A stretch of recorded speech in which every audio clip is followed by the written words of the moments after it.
Hi, hello, welcome. Time for another edition of ACC Baseball Etc. presented by Academy Sports and Outdoors. Get ready for a new season of fishing fun with Academy Sports and Outdoors and reel in the best gear at low prices every day. Plus, Academy offers easy ways to shop and save time, like free 1 hour in-store or curbside pickup on academy.com orders. Our thanks, as always, to Academy Sports and Outdoors. Danny Graves is with me. That reads right up your alley. You've been raving about the fishing gear. Yeah, I love that the first thing you say about there in that whole read was the fishing part, fishing for something. And I lost it then. I didn't listen to anything else. You mentioned fishing, it's over. Yeah, it's done. It's done. I've been seeing, by the way, I'm a little more aware of Academy now that they're part of the ACC Baseball Etc family, and I've been seeing more ads of theirs or like social media videos of theirs, and they did this one where they've got a couple of personalities who were walking through an academy gearing up to go fishing. And you raved about their selection for stuff. These people were walking through the aisle. I mean, it was a Pope. I don't know fishing gear like that, but anything I imagine you could want was on that wall. Dude, it's not even funny, like the stuff that they have. Like, you could spend hours in there trying to figure out what you want for whatever you're fishing for. The lures, the hooks, the weights. It's ridiculous, but it's a great ridiculous. They even have live worms for the kids if you want to use those to go catch some, like to make sure that you catch something. Nice. You know? Yeah. See, that's my speed. That's my speed. You just get a string and a hook and a live worm and throw it on there and just something will bite. Something's gonna bite. Something will bite it. Yes, for sure. Yeah. For the record, included in these videos, I've seen the same sort of like come with us as we pick out gear, not for fishing, but for baseball. Yeah. And they have exclusives. Like what I saw that caught my eye when I was playing, and I'm sure this was the case when you were playing, the bright colored gloves with a lot of personality were not really a thing. No, it was black or brown. Yeah. You just got like whatever standard issue leather color you wanted, right? Yeah. So the colored gloves fascinate me, and I think if I was a kid playing now, I would love that as an option, just to show a little personality. Yeah, they have, I think it's an exclusive Wilson A2000. It's like a bright pink, which might not be the one I would choose, but is a pretty cool glove. Yeah, couldn't you choose? You could wear it. I mean, at least for BP or shagging or something. Yeah. No, not that I couldn't pull it off. There's a lot of different really, really cool colors, right? Yeah. And the thing with Academy too, and I'll jump off the bandwagon here soon, but their gloves, because I've gone to look for gloves for Peter, and I'm not going to spend $300 or $400 on a glove for a 9-year-old right now. Right. But even the like $30 or $40 gloves, the leather is so much better than what it used to be. Yeah. Like they actually last a pretty long time. So, why would you spend $400 on a glove for a kid that's not going to fit in it next year? I get it. Yeah. And Academy, that being said, whichever direction you want to go, more affordable, less affordable, you like take your pick. Academy's got it. Academy Sports and Outdoors. That's it. That's the end of our pickleball section is insane too. Just throwing that out there. I thought it was the end of our promotion there. I thought it was, but it is now. All right. I'll be done. All right. So he's Danny Graves. I'm Daron Vaught. We are through weekend 3 of the college baseball season, which means some, not all, but some ACC teams begin their journeys into conference play this coming weekend. It's a very important time in the calendar. But first, we have to get the most important update. I got a text over the weekend about Peter's first hockey game. He got the shutty. We love that. Yeah. As the goaltender. How did the rest of the weekend go? Yeah, I forgot that I sent that to you. The excitement that day was insane. It was the first game of the playoffs. It was down to the last 4 teams. Of course, they throw him in the net the first game, so we win 6-0. Our defense was legit. 7 shots on goal. He blocked every one of them, saved every one of them. So we win 6-0. So the next game, the other goalie goes in. And we're down 3-0 in the first. And I'm just so worried that people are going to say, well, Peter should have been in net, blah, blah, blah. Well, then she locked it in and didn't let another goal go by. Peter ended up with a goal and an assist as a forward in that game. So we're 2-0. We're automatically in a championship game. Nice. Championship game comes. Man, it was intense. The lead was back and forth. They were up 2-0, then 3-1, and then 4-4. Then we're up 5-4 going in the last period, and they scored 2 cheap little goals. We lose 6-5. But it was just such an awesome game. I felt so bad for all the kids, but dude, it was intense. And there was one kid that scored a goal for us, but the referee didn't see it cross the line, and the goalie snuck it back. So we should have had bonus hockey, is what you're saying, in that championship game. We should have had a 5-minute overtime. Yeah. But it's okay. I get it. There's only 2 referees, no instant replay. That's a great effort. A 1-goal loss in a great game in the final is like something you can be happy about as an end of your season. Maybe not in the moment, but you give it a day and it's gravy. Yeah, like everybody was fine with it. This was Sunday. Everybody's fine with it now. The team that won the championship, they had 1 loss all year. So they were, I think their record was 24-1 with 1 overtime. 1 shootout win. The shootout win was against us, and the 1 loss was against us. So Peter shoved it against them during the regular season. Just they got him in the playoffs. 2-way star, Peter. Yeah, he can skate, he can shoot. He's then great tonight, in the net. Yeah, tonight is the parents versus kids hockey game. I'm in the net. So I love it. Yeah. We've got something else to get a report on next week. Yeah. Yes. All right. Yeah. I'm sure sometime this week, if anybody gets good video, I'll throw it out there. Love it. Okay. Yeah. And then now that the season's over, you alluded to the pictures of the masks for Peter. Yeah. That you were configuring there. We got to get some of those shared too. I got to try to get a dump going, right? That's what we call it, a dump. Yeah, there you go. You can dump them all. Yeah, that's it. Yeah. That's it. All right, let's dig into the baseball from over the weekend. Couple of big rivalries, right, including your Miami Hurricanes and the Florida Gators. Always fun between those two, always contentious. And then Clemson, extremely impressive against South Carolina, doing this cool a home and home, and then the middle game is at a neutral site. In this case, they played at Fluor Field in Greenville, South Carolina. A minor league park there. Really cool environments. In fact, at Doug Kingsmore Stadium, the game that was at Clemson, they broke a home attendance record. Almost 7,000 people to see them play South Carolina and win on their way to a weekend sweep. They're going to have to get more seats in that place for games like this. It seems like they sell out these games and there's standing room only in these games every single year. I told the story about a couple years ago when I did a series there, and I'm scheduled to be back there some this year, which I'm thrilled about. I did the Duke at Clemson series there, not last season, but the season before. And it was over spring break for students. So students weren't even able to show up, but it still was wild and an awesome crowd and environment and people tailgating. And like nobody was on campus. And they still showed out for it. It was, it was awesome. So I can't imagine what it's going to be like when I've got Wake Forest's series there. Oh boy. In a few weeks. And I mean, it's potentially going to be a top 10 matchup. So the crowd should be awesome for that. Yeah. And good luck to the bullpens for the opposing teams, because apparently the student section is right there on top of them now. Have you seen that? Yeah. Oh my gosh.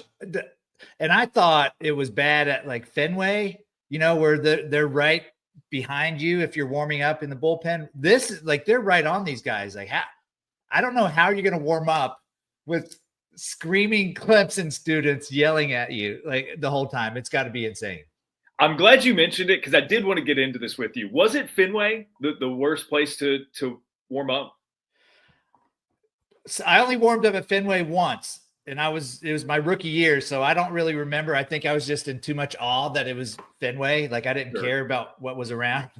There was other bad places. Like I hated warming up in San Francisco, the old one and the new one, just because it's one of those bullpens that are on the side of the field. And San Francisco's, the fans are kind of right there. They're not far from you. Yeah. And Oakland's the same way. But if you throw one in the dirt and the catcher doesn't get it, play stops. Everybody in the whole stands, the stadium is looking at the pitcher that threw it, even though it might have been the catcher's fault. He should have stopped it or blocked it. But it's like, oh, look at this guy warming up in the bullpen. He can't even throw a strike. Now we got to stop the game. Like, it was just the worst feeling. So San Francisco and Oakland is probably the worst for me. Yeah. Okay. Nice. Yeah. Right. I thought of you obviously as the former closer when I saw the pictures and video of South Carolina's guys trying to get loose in the bullpen with the Clemson students just towering over them. It was I don't know who it was. The one guy I saw warming up, he was just warming up like they weren't even there. So good on him to be able to do that. Yeah. I don't know if I could do that, man. I'd maybe wear earplugs or something. Clemson goes on to sweep this series. Yeah. They've just been so businesslike and impressive in the early going this season. We've talked a lot about Aiden Canuck as their ace, right? Mm-hmm. I mean, had a tremendous freshman year last year. Ethan Darden, ACC Pitcher of the Week. Yeah. Had a great performance himself. I mean, if they can unlock him to a point where he and Canuck are kind of like trading places as the most effective starting pitcher on the weekend, like that, they're in a good place if that's the case. Listen, I think Ethan Darden, even last year, was a solid arm to rely on. Yeah. And then you get more experience with him again this year and having him throw that way against their rivals and just absolutely dominate.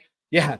Having those two guys, I mean, it's not saying that it's easy, but it's kind of easy for a team to go out there and perform and to play well when you got two quality starters that you know are going to put up zeros on the board for you. You know, and you don't have to score many runs when those guys are on the mound. And that's the whole luxury of having great starting pitching, which a lot of the teams have right now. But to see what Clemson is doing, it's almost like they got something to prove from last year, Darren, right? Because I think we all thought they were going to be in Omaha. Well, I mean, it's happened the last 2 years. These guys have had the wackiest conclusions to their seasons. Yeah. Yeah. Against good teams. Right. It feels like at some point the draw is going to favor them a bit more in a way that it's the team that gets to Omaha. But you're right. These guys have been so close the past couple of years to achieving the ultimate goal that it feels like they've really honed in and focused on, okay, we were right there. We just got to keep at it and keep pushing. It's been I've been really impressed with Clemson from the jump, and guys that, you know, Jaron Purify, Jacob Jarrell, coming through with big hits. Not that they haven't before. Yeah. But they're not the guys that you necessarily expect to come up with the big hits, right? It's not the Cantarella of the team. They're getting contributions from all over the lineup as well, in addition to the pitching being outstanding. Yeah, and it doesn't hurt when Dabo Sweeney comes in the dugout and hangs out with Jack Leggett, you know, calling pitches and saying this, we need a strikeout here. Did you see that clip? Yeah, so it wows me that those two were just like chumming it up. Yeah. Because I'm thinking of the Clemson fans who were watching the game or even maybe listening to this or watching this, who, you know, the hypothetical, like, who's your dream golf foursome? Like the three people you would most want to play a round of golf with. There are people out there. Two of the three other people include Leggett and Dabo Sweeney because they're such big Clemson sports fans, right? So like it amazes me to think about just those two palling around in the dugout, which is just like it was really fun to see. I think that you couldn't have said it better. Palling around, like they were just having a good old time, like they were sitting on the back porch watching baseball. Yeah. Could you imagine? Like we already think the world of Jack Leggett, obviously, but like him and Sweeney there. Oh, could you imagine the stories? I'm also trying to envision other ACC football coaches just like hanging out in the dugouts. I don't think Bill Belichick's going to show up in the North Carolina dugout at the Bosch anytime soon. You never know, man. You never know. His girlfriend's same age as those college students, so they might show up. I don't know. He might. He gets it in he's been very, very out in the community in public since getting that job. So who knows? Maybe. Yeah. He might go to the games, it would not surprise me if he showed up at baseball games. But in the dugout to hang out, we'll see. TBD. Still. So yeah, Clemson's good. And speaking of North Carolina, they beat up on Stony Brook, which is a mid-major that if you're a college baseball appreciator, you probably have a special place in your heart for, given their run to the College World Series. In 2012, that was right. 2012, I think. Anyways, oh my gosh, was it that long ago already? That's 13 years ago. Yeah. Oh my goodness. Been a bit. Yeah. Yeah. But like, cool to have them in Chapel Hill for that series. Mm-hmm. North Carolina looks really good. As we're doing this, I'm going to be at UNC today for their midweek game against Coastal Carolina, who's now ranked. So number 24 versus number 4. Wait, are you calling that game? Yeah. Oh, nice. Okay. With our very own Joe Healy of D1 Baseball. He's going to be really? Yeah. Oh, nice. I love it. So check it out on ACC and X if you are listening to this in time. It's a 4:00 first pitch, so maybe not the case that maybe you're hearing this after the fact. But anyways, I'm excited to get my first in-person look at North Carolina this year. I've seen Coastal a handful of times already because they were in Jacksonville. But couple of good teams. Folger Boaz, I think, is going to be the starting pitcher for. So what are they? Is he going to be like a swing man? Is he going to do some starts and out of the pen or what? I think that is being figured out. Okay. I'm excited because it's Friday guy stuff on a Tuesday. So that is a lot of fun. Right. And it's Friday night stuff coming in out of the bullpen and shutting it down too when he has had the opportunity. Yeah. So I'm not certain what their ultimate plan is for him or if they even know what it is yet. But God, what a luxury to have the depth of the pitching that they've got. You mentioned Aiden Houck right before we started doing recording that he had 2 starts over the last week and was sharp in both. I mean, it just got everybody is aware by this point of Jason DeCaro and the pitching is a clear and certain strength of the Tar Heels to this point. So they looked good. Hunter Stokely is back from injury this year, and I don't think anybody in the ACC is happier to be on the field at any given moment than Hunter Stokely, right? Like he's playing well, but also he is just embracing, I think, the chance to play because I would imagine, I haven't spoken to him about it, but I would imagine he is feeding off of he was there, but not being in the mix for them on the way to Omaha last year. Yes. Like I'm so happy for this kid, man. I say a kid, he's like a 9th year senior now or graduate. I feel like he's been there forever, but for him to be able to miss that or have to miss that last year, the run that they went on, and this is not a knock on any of the other guys that they had. Could you imagine having him in that lineup too? A healthy Hunter Stokely? Oh my gosh. Just the numbers right now obviously are outstanding, and he's not going to hit 440 for the rest of the year, but this guy's an on-base guy. He's a power guy. He's a veteran in the lineup. Like, could you imagine what they would have had? So I'm thrilled to death that he's out there healthy again and being able to contribute. He's also, what impresses me about Hunter is he kind of, he's atypical in a lot of ways. And by that, I mean, he's a left-handed power bat but he hits better against left-handed pitching to this point in the season, and there's a large enough sample size by now to be like, okay, there's something to that. He hits really well against lefties, and he's being very aggressive this year. He's atypical in that way for a left-handed bat. He's atypical for a North Carolina Tar Heel batter because he's not seeing a lot of pitches. Yeah. He of the regular guys sees the fewest pitches per plate appearance of anyone in the lineup. And he swings at the first pitch like right at half the time. And it's working out.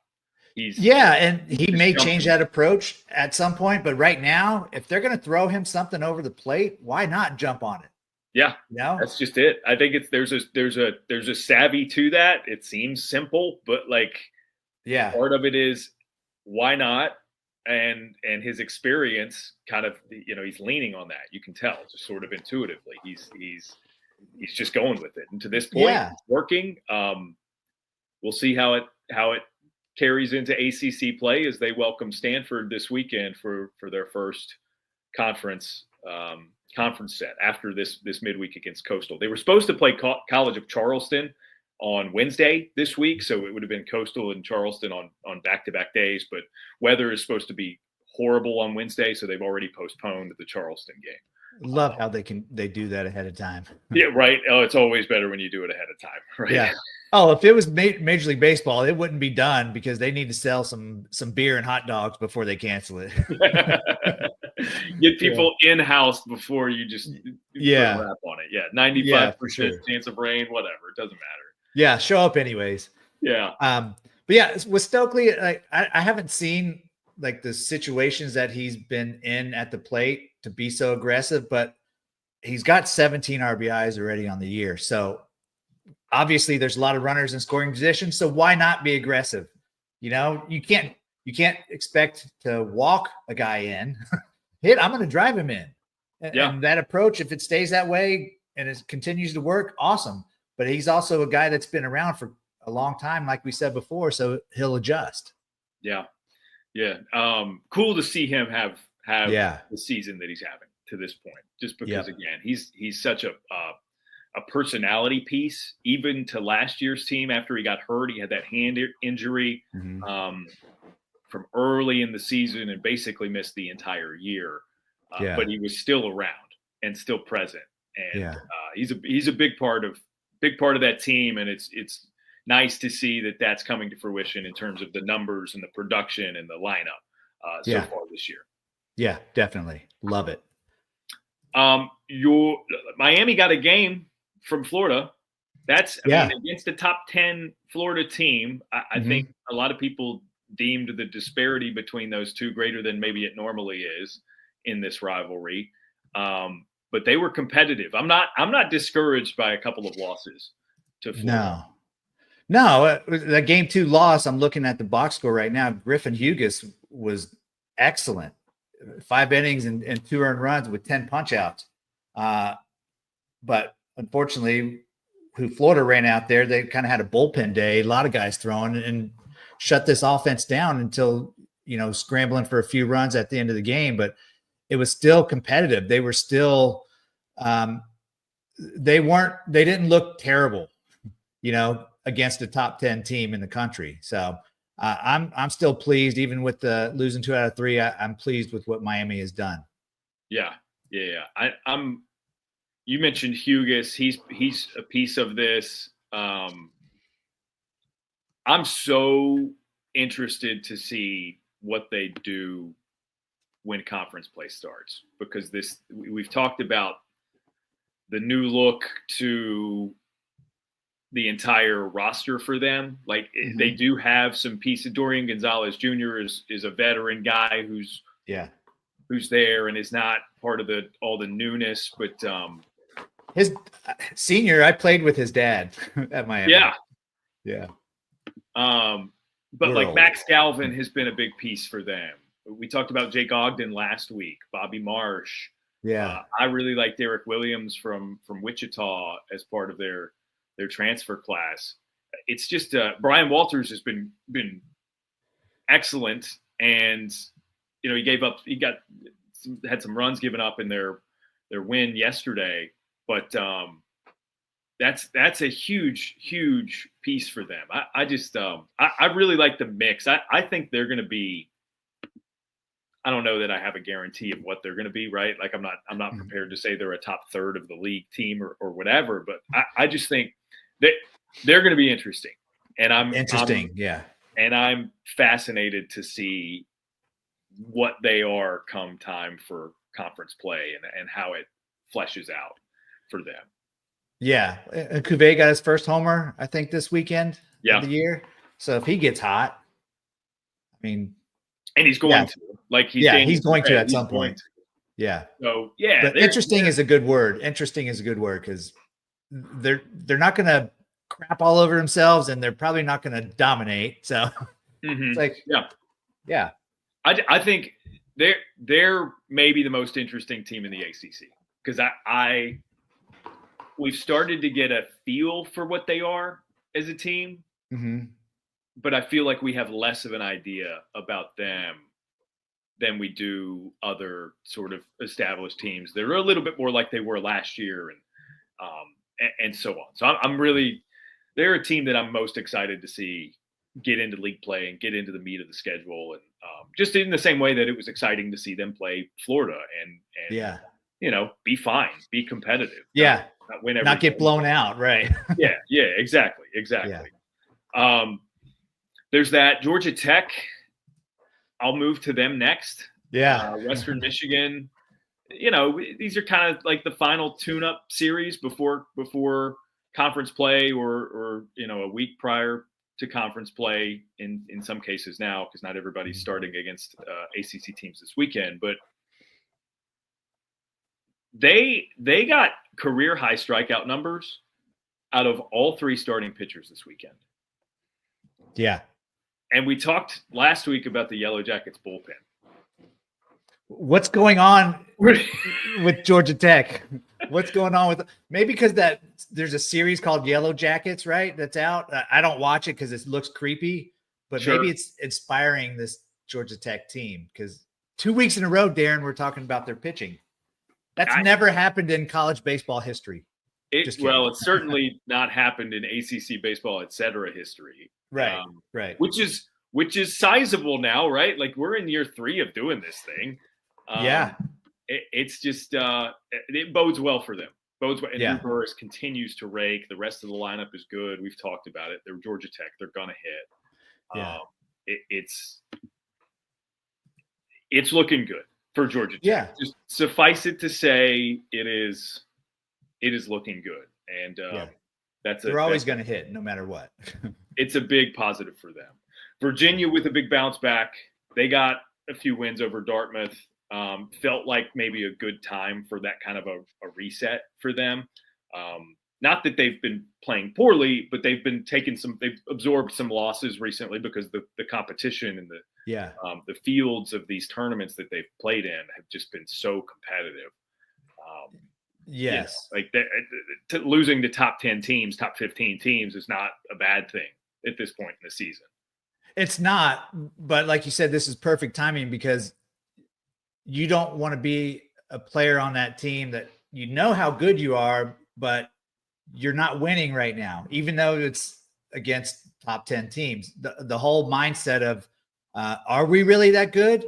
So the timing of getting to play Dartmouth and getting back on track and the reset button, it couldn't have been any better timing for them to remember that they still have a good team, even though they have 3 losses earlier in the year. So, I mean, it's great for Virginia. Yeah. Sure. Yeah. And let me think who else. I was at NC State on Sunday for their series finale. So they swept Canisius, which is, another one of those mid-major programs that we understand is very good for what they are. But at this point in the year, NC State had lost 5 in a row. That's a sweep that you should get. Yeah.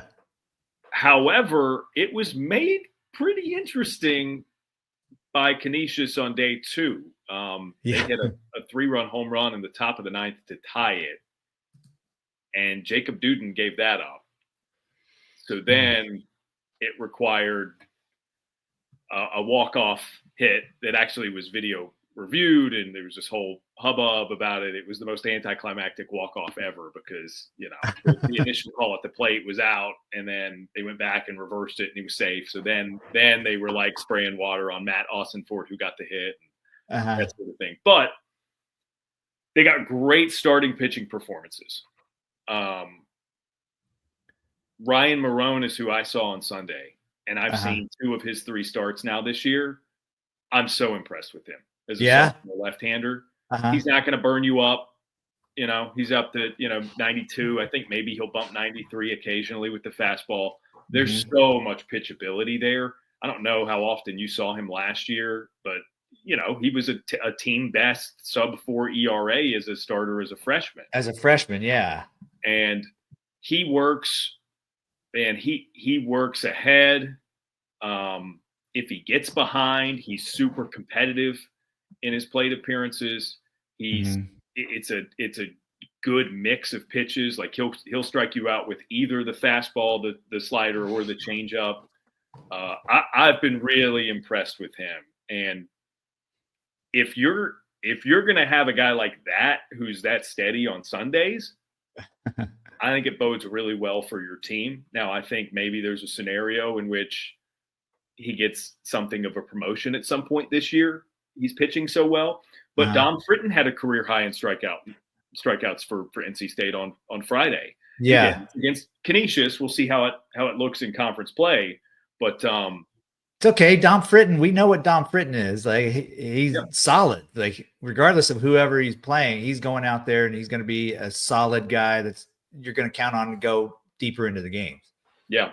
Yeah. So I think there were mostly positives out of the weekend for NC State. The one thing, Duden has not had a right outing all year. Yeah. They got to get that figured out. I would love to see. Especially if Derek Smith's not going to be available for much longer here. Because they haven't had him at their disposal this year. And the thought was coming in, okay, they got this 2-headed monster on the back end of the bullpen. What's not to like, right? That can fix a lot of ailments as you work through the beginning of a season. They got to figure out if it is as simple as one thing. They got to figure out what's going on with him and get that corrected stat. Yes, they definitely do. And just looking at his number, I haven't seen any video of him, and I would love to, but in 2 2/3 innings, he's walked 7 guys and he's got 1 punch out. Like if you look at that line, it's like there's no way that's what Duden's been doing this year.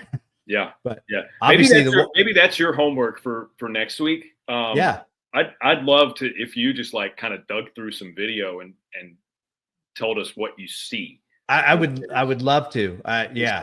And assumedly he'll throw again this weekend. NC State is one of those ACC teams that does not have a conference, does not have a conference series this weekend. They welcome Wright State, which is a really, really good Wright State team. Yeah. They've got a catcher actually that I love. Boston Smith is his name. And there's a tight relationship with Alex Sogard, who's the head coach at Wright State, and Elliot Avent. But anyways, that should be a fun series, despite it not being a league, a conference set. So anyways, maybe I can assign your homework, and it's watch Duden. I would love to. I got to figure out where I can get some video. And see what you can see. So we'll get that figured out. Duke swept Northwestern as we kind of work back through some of the teams that needed weekends to go their way. Duke, they're fine.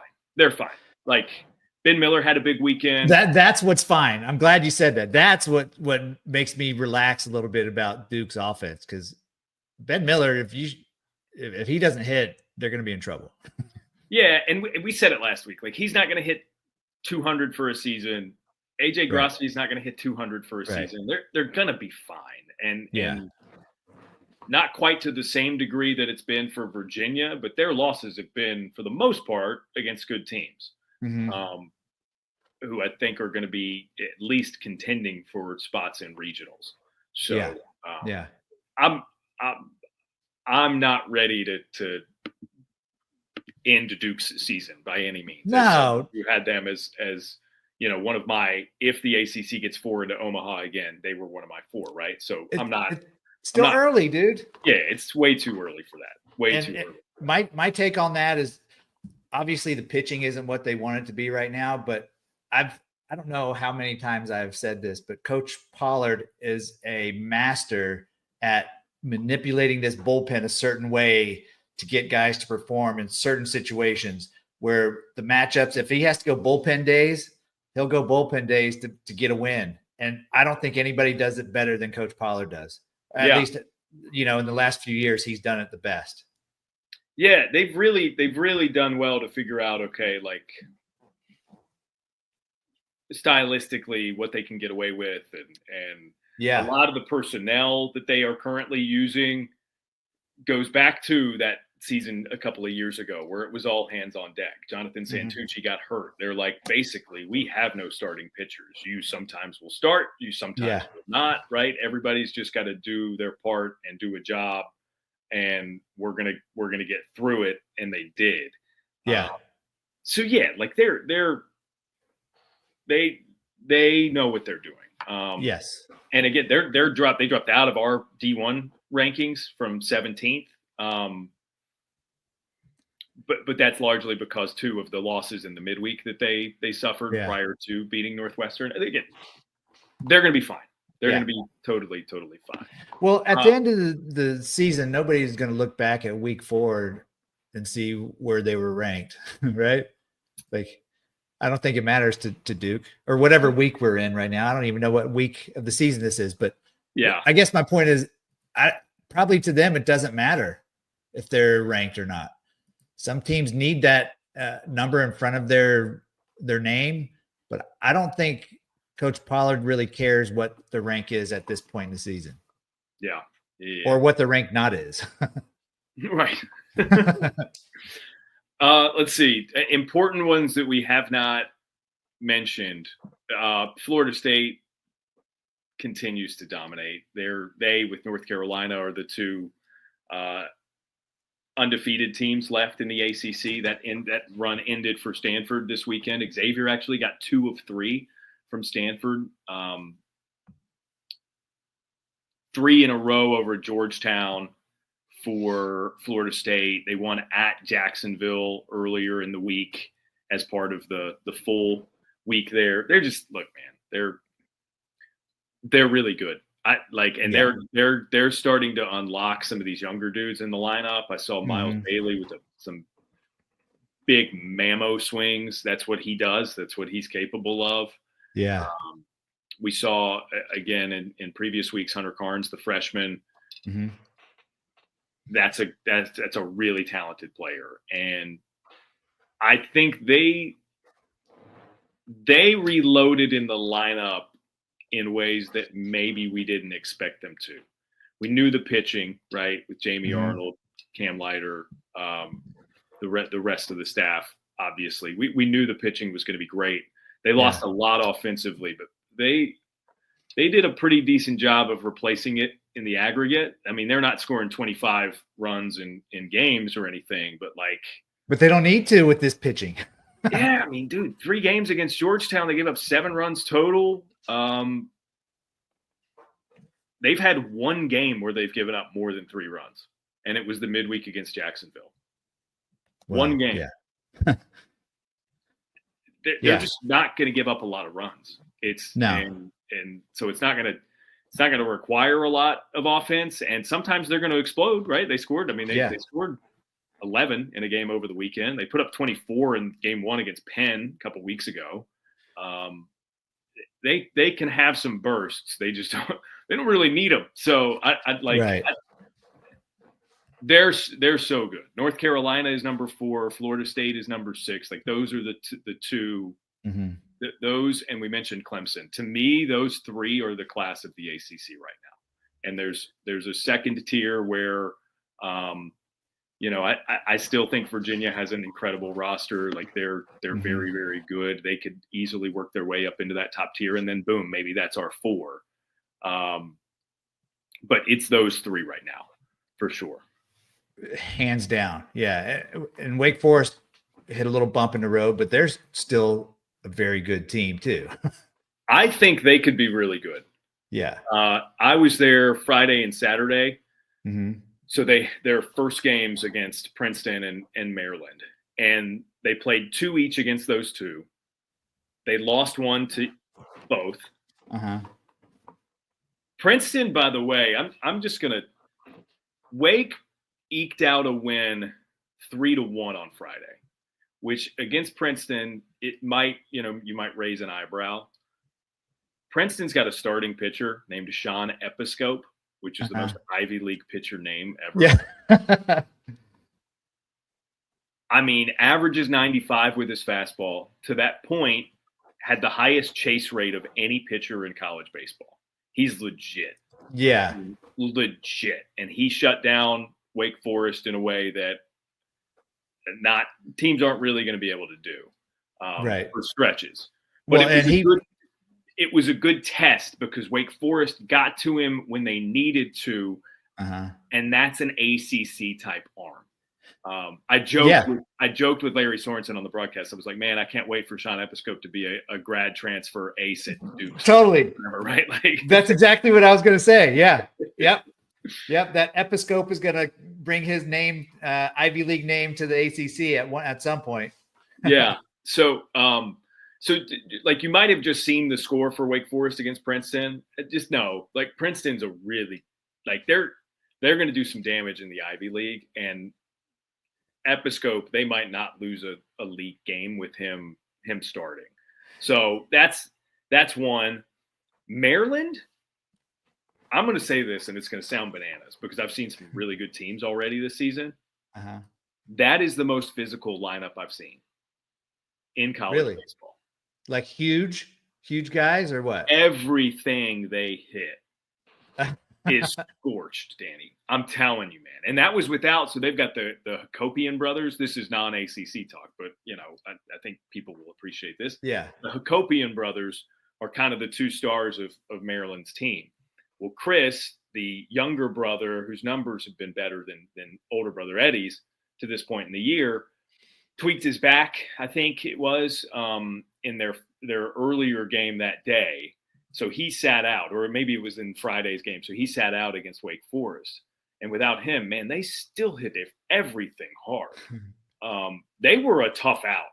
So I was on the game that they beat Wake Forest 9-8. And they had to do it in the 9th inning and come back. And Wake had a chance with Merrick Houston and 2 runners in scoring position with two away. They had a chance, but they got Merrick to pop up and, okay, cool. He can't do something amazing every time he's up. Yeah. So, but Wake bounced back and got the win over them the next day. I'm just, all of that is to say it was a 2-2 weekend for the Demon Deacons. But I think that ultimately was really good for them as they look to get into ACC play. I think Notre Dame is there as their Notre Dame, week. Yeah. Yep. Gosh, I'm looking at those guys you're talking about. Chris Hakopian is hitting 577 so far on the year. So Maryland, Western Carolina took 2 of 3 from Maryland earlier in the year. But the one that Maryland won, they scored 35 runs. What? 35. 5 touchdowns, and they hit the extra points on all of them. 35. Oh, my gosh. There it is, 35-12. Yeah, I'm telling you. It is. But they've got a lot of double-digit runs scored. Even in a loss, they scored 10 runs. And, yeah. So anyways, that is just it's to qualify something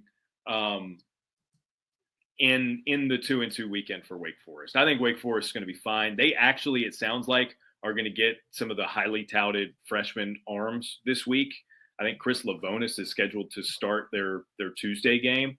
And he, according to Tom Walter, is maybe the most talented pitcher they've ever had. So Big words right there. I'm just saying, like, I'm excited about there's a certain ceiling with Wake Forest that I think you're right. And you're right to add them to what we were just talking about with that certain grouping at the top. Like they could for sure propel themselves up into that group. Yeah. I can't wait to see this kid pitch now. Like, yeah. I mean, because Duncan Marston's another one they've got high hopes for, and he Coach Walter has to remember who he had on his pitching staff the last couple of years, right? Yeah, right. That's what I mean, right? He says that, and I'm like, you just sent Chase Burns to the pros. You just sent Rhett Lauder to the pros. Like, what are you talking about? So, I mean, they think very highly of this freshman pitching class, and that's awesome. If that can be just added ammo for them, it's already, I think, a very, very good staff. Yeah, clearly. Wow. Are we missing anyone? Let's see. Who do we talk about?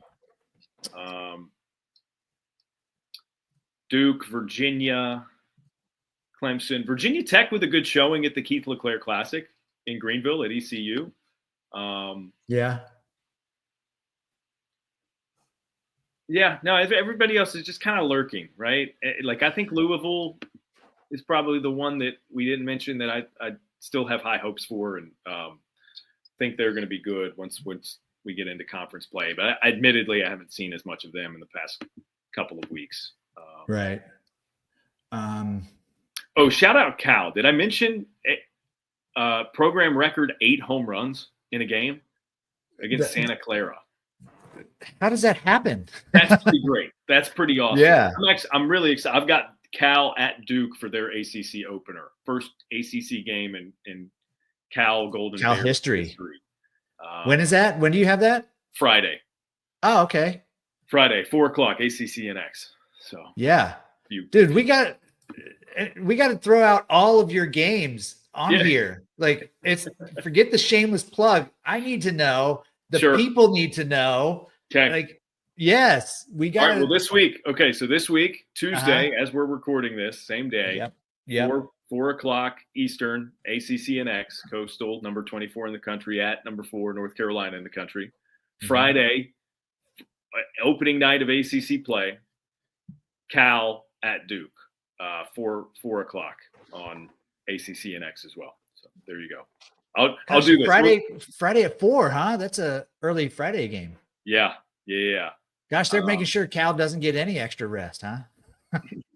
They can play a few hours earlier, even though they're still on West Coast time. Yeah, maybe the case. Other than that, I'm hoping to get over to Boshemer to check out Stanford and see them in person. Because Stanford opens at UNC, which is cool. And then I've got that's going to be exciting. I got to put a bow on basketball season still. So ECU is on the road this weekend at FAU on Sunday. So part of my weekend will be travel for basketball as well. Yeah, shut that down. Well, it's tough. It's tough to say that because ECU actually is having like one of the best seasons they've ever had in their Division I history. Oh, really? Basketball? Yeah. That doesn't necessarily mean they're a favorite to win the conference tournament or anything, but if they win out the final 2 regular season games and then get one in the conference tournament, it would be just the second time in their D1 history with 20 or more wins. So, oh my gosh. Yeah, pretty good. So I love college baseball. I'm all in. But simultaneously, I also am kind of all in on what's left of my basketball. There's a reason to be all in for that. Yeah, for sure. Yeah, I get it. So I get it. So yeah, no, excited to see some teams in conference action this weekend. It looks like Virginia Tech is hosting Georgia Tech. Yep. North Carolina hosting Stanford. I mentioned Duke with Cal in town.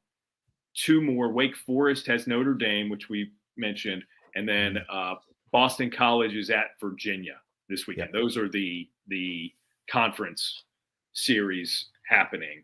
Wright State at NC State is compelling to me. Davidson at Clemson, it's kind of fun. UConn at Miami. How's UConn? I know they used to be pretty decent, right? Yeah, they're good. that'll be quite the test for Miami. That actually might be the series of the weekend in the ACC, even though it's not two ACC teams. That's fun. I'll be excited to see how that one goes. So, okay, so we covered everybody. Yep. That's it. We do have Hall of Name though. And I like this formula that we're doing with Hall of Name. See, before, if you were not a listener in the past to the show, or up until a certain point you weren't, I name a former teammate of Danny's, and he just kind of goes with it and gives me the first story or whatever that comes to mind, right? So he only had so many teammates, and we can just like keep going through these things, and it's fine. Like the last time we mentioned some of these people was 2 years ago, so A, I'm sure you've got more stories. B, I don't know that everybody who's listening heard those. Yeah. So we're going to revisit some names, but also I like this model of I pull up my Baseball Reference stat head and I'll pull up the versus finder, which allows me to see what Danny did in his career pitching against certain hitters. So this is a name we've mentioned as a former teammate of yours before, but we did not dig into how you performed against them. I don't believe we did anyway. Okay. And just to let everybody know, Daron doesn't tell me who this is ahead of time. We kind of talk about what we're going to talk about on the show, but he never tells me the name of Hall of Name that he's given. Right. So today's Hall of Name, one we've used before, and the caveat was you were all-star game teammates with this person, the one time you were ever teammates with this person. So Rentaro Sasaki and Stanford come into town to play at North Carolina this weekend. So Rentaro's on the brain. Another shameless plug while we're at it. If you haven't gone and listened on the D1 Baseball podcast feed, Rentaro, 6 episodes, mini series, if you want to call it that, explaining who he is, why he's here, why it's significant. Okay, so I'd love if you check that out. But while doing that, his teammate, Jimmy Natai at Stanford, gave a Barry Bonds comparison to Rentaro Sasaki. You were an all-star game teammate of Barry Bonds's. Yeah. You told a great story when we did it before from that. If another Bonds story comes to mind, feel free to share. But also, I've got the numbers pulled. Do you remember anything about facing Barry Bonds, the greatest hitter to ever live? Yeah. So since we're on the kind of the topic of Japan, I also went to Japan with him in 2000 for the Japan All-Stars. Right. And I was always afraid of Barry. Like, I didn't want to go talk to him. I just wanted to stay away. I didn't know if he was going to be nice or if he was going to be rude, and I just didn't want to be let down. So sure. Come to find out on this trip, he's like one of the coolest dudes. Like, he's one of the nicest guys ever. And so the showers in Japan are different. Like, a lot of them are only halfway up the wall because apparently the Japanese players like squat or sit on a stool when they shower. And then you have this in the corner. I don't know if it was I can't remember if it was a Tokyo Dome or one of the other places, Osaka maybe, but there's a kind of like a jacuzzi in the corner of the shower. So Barry was in that by himself, and I just decided to go and sit in the jacuzzi with him. So afterwards, I was like, I just sat in a jacuzzi naked with Barry Bonds. How cool is this? That's one of my Barry Bonds stories. I know, it's insane, right? So, but what a charmed life you led. Yeah. He was such a good dude, though. Like, very, very down to earth with his teammates, at least with me. You know, we would talk about the food in Japan, and was not rude or conceited at all around me. Sure. And every time I get the reason you're saying that is he kind of garnered a rep for that over the years, mainly because, of just like being prickly with media or whatever. Right. Yeah. Yeah. And people love to hate the superstars and they want to find something wrong with them. Yeah. And we can go through a whole list of superstars that are like Ken Griffey Jr. was the same way. People thought that he was rude, but he just was kind of shy. Like, he didn't want to get too personal. But anyways, with Barry, so after that off season in Japan, every time I faced him from then on, like he would always like look at me and like tip his cap, and then I would have to do it back to him. And it was almost like a Japanese respect thing that we did. It was crazy. It was so crazy. There was times where I sat there on the mound and waited for him to do it before he got in the box. And he did it every single time. So it was really cool. Now, as far as numbers wise, I've been corrected on this a couple times as of late. And I say as of late, probably in the last 6 months or so, because people, like random people that I meet, they always ask, how did you do against Barry Bonds? How did you do against Albert Pujols? So, and I actually did a show with Mike Farron, our buddy Mike Farron, and he brought it up to me, and he told me that I was wrong on the numbers. I thought I know I struck him out once. It was on a 3-2 changeup in 2003 when I was a starter. It was a strike him out, throw him out. Nefi Perez was stealing on a full count. I threw a changeup, struck him out. We threw him out, and that was the only time that I struck him out. And I felt like all the other times that he hit off me, there was one home run and like 4 singles. But Farron told me I got him out another time, but I just don't remember the other time. Okay. So I think I want to say 5 for 7. You're right on most of that. There was one strikeout. There was one home run in 2001. It was the only plate appearance he had against you in 2001. And that was on my birthday, August 7th. No way. Yes. So listen to this. I also gave up a home run to Andres Galarraga, Marvin Bernard, and then a triple to Jeff Kent, all in the same inning, along with the Barry Bonds homer. Was on your birthday. Was that the worst outing of your career? Relief outing? It's probably one of them, yeah. Yeah, it's up there. And that's the only time I ever pitched on my birthday. Yikes. I told every coach from then on, I'm not pitching on my birthday ever again. And thankfully, it never worked out that I did. That's wild. To have an August birthday, you only pitched on your birthday one time as like an oft used closer type, right? Because it's not like you were a starter and there were big gaps in between. Right. For the most part, you weren't a starter. Right. Well, just the 1 year I started, but yeah. Being a reliever my whole career, that was the only time I pitched on my birthday. That's interesting. So, okay. So I know there's like 4 or 5 intentional walks, maybe. There are 5, which seems kind of low. Yeah. And I know at least one of them was to start an inning. Nobody on, nobody out. Okay. Nice. So he was 4 for 7 off of you. Okay. So the home run, 3 singles aside from that. You never walked him unless it was intentional. Yeah. Yeah. See, I wasn't scared of him. The coaches were. I was only scared to talk to him, but I wasn't scared to pitch to him. Sure. Yeah. Yeah. You faced him a lot in your starter era, it looks like. No, well, okay. No, I mean, if you're a starter, you see him 3 times in a game, maybe, if it's a decent start. So, the one time you started against him, I threw 7 innings. His team, it was May 2nd, 2003. So you faced him 3 times. And what did he do the other 2? It's got to say, right? So aside from the intentional walk, is that what you're saying? Oh, so there was an intentional walk, a strikeout, and then what else? No, yes, strikeout swinging with the strike him out, throw him out. That actually was spot on. Nefi Perez was caught stealing second. Yeah. Intentional walk, the strikeout, and then in the first inning, he took you deep to the wall in left, but it was caught. Does it say deep?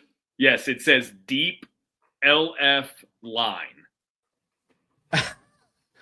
So I'd be interested exactly how deep that was. But if it tells you anything, Ray Durham tagged up from first and got to second base. Okay, so who was playing left field for us that year? Maybe they didn't have a good arm. Maybe. Well, but if you think about it, in San Francisco's park, like, well, actually, in any park, if deep left field in that corner, down the line, you should be able to advance, but it's got to be. It says deep. Baseball Reference says deep. So but it was an out, so who cares, right? It's an out. Yeah. No, that's one of the three, right? Yeah. Nice, good stuff. Yeah. All right, that's Hall of Name. That is your career against Barry Bonds, one of the many home run victims. In his time. Yeah. Yeah. I'm okay with giving up the homers. And you sat in a jacuzzi with him. So sat in a jacuzzi naked. In Japan with him. You're not going to get that image out of your head now, are you? What a ridiculous Mad Libs we're playing here. All right, I think that does it for this edition of ACC Baseball Etc. He's Danny Graves. I'm Daron Vaught. Great stuff. Great stuff. Our thanks to Academy Sports and Outdoors. We're part of the D1 Baseball Podcast Network, in case you were unaware. The logo's up there. Check out the other stuff there. Get a subscription to D1 Baseball. ACC Extra through D1 Baseball is a great thing for you to subscribe to. Additionally, this time of year, as a reminder, you get SEC Extra if you subscribe to ACC Extra, and vice versa. If you've already got SEC Extra, you can check out Bradley Smart and the great stuff he's doing on ACC Extra over there. That's enough promoting, because we've done a lot of that on this program. Enjoy the games. We will be right here to talk about them around this time next week. Thanks for tagging along.